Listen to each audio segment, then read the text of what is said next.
Assalamualaikum.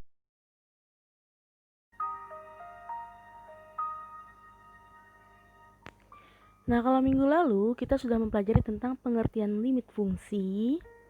Nah, kali ini kita akan mempelajari tentang bagaimana cara menentukan nilai limit. Oke, perhatikan ya.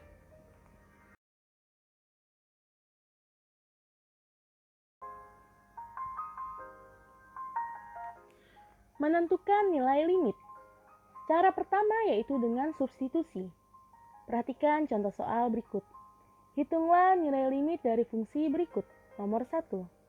Nah, ini cara bacanya. Limit X mendekati 2, X kuadrat dikurang 3X ditambah 4. Kemudian nomor 2, limit X mendekati negatif 3, akar 10 dikurang 2X. Kemudian nomor 3, limit X mendekati 3, X kuadrat dikurang 1 per X kuadrat ditambah 1. Oke, kita lakukan penyelesaian untuk soal nomor 1. Perhatikan ya. Limit X mendekati 1, X kuadrat dikurang 3X ditambah 4. Nah, cara yang kita gunakan adalah cara substitusi, yang berarti menggantikan nilai X-nya dengan 1. Sesuaikan dengan soalnya. Karena mendekati 1, maka X-nya diganti dengan 1. Sehingga diperoleh 1 kuadrat dikurang 3 dikali 1 ditambah 4. Jadi setiap X itu diganti dengan 1. Nah, kalian hitung seperti biasa. Maka diperoleh hasilnya yaitu 2. Jadi, nilai limit X mendekati 1, X kuadrat dikurang 3X ditambah 4 sama dengan 2. Mudah kan? Selesai deh. Jangan lupa dicatat ya.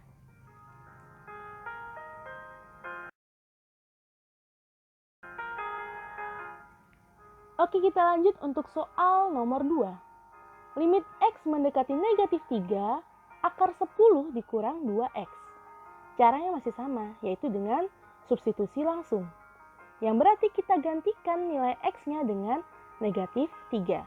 Karena di soal ini yaitu X-nya mendekati negatif 3. Nah, kalian hitung deh. Maka diperoleh yaitu akar 16. Akar 16 adalah 4. Jadi nilai limit X mendekati negatif 3, akar 10 dikurang 2X sama dengan 4. Selesai. Jangan lupa dicatat ya.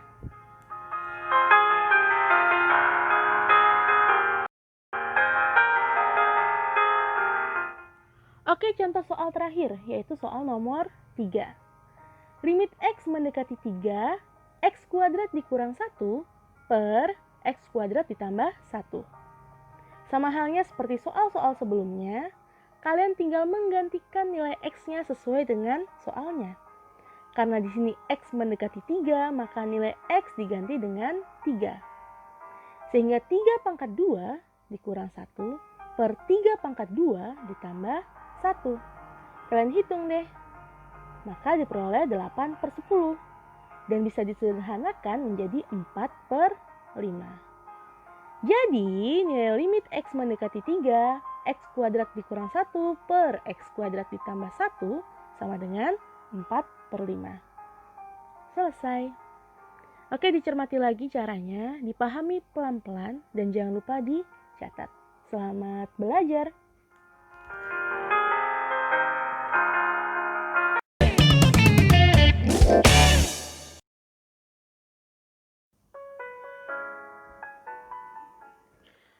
Oke, perhatikan dulu.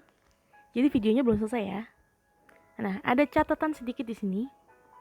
Ada beberapa kondisi soal di mana cara substitusi langsung itu tidak dapat dilakukan untuk menentukan nilai limitnya.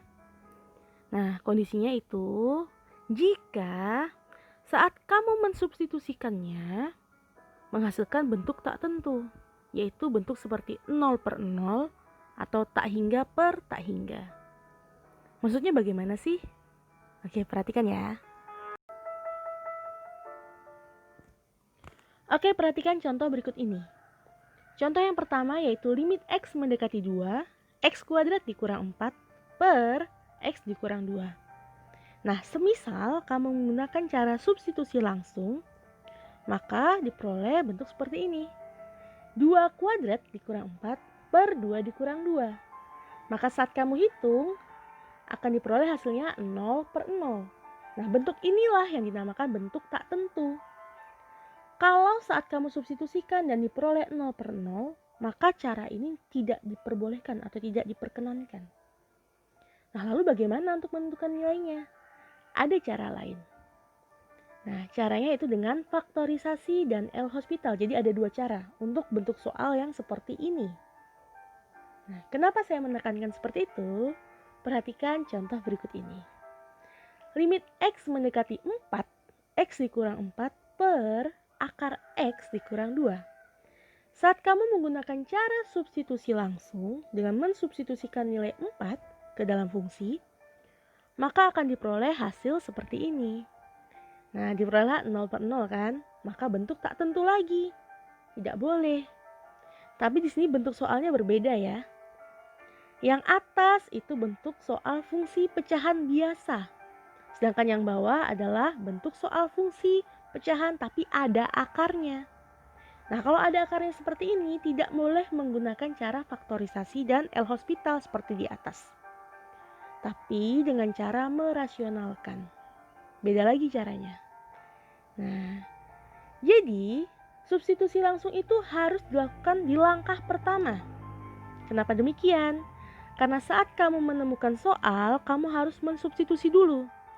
Jika kamu memperoleh hasil atau nilai, maka selesai, cukup berhenti.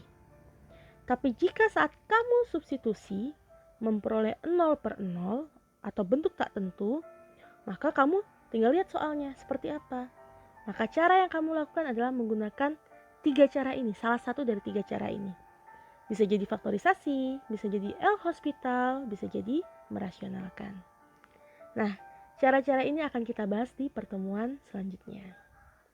Oke, selamat belajar.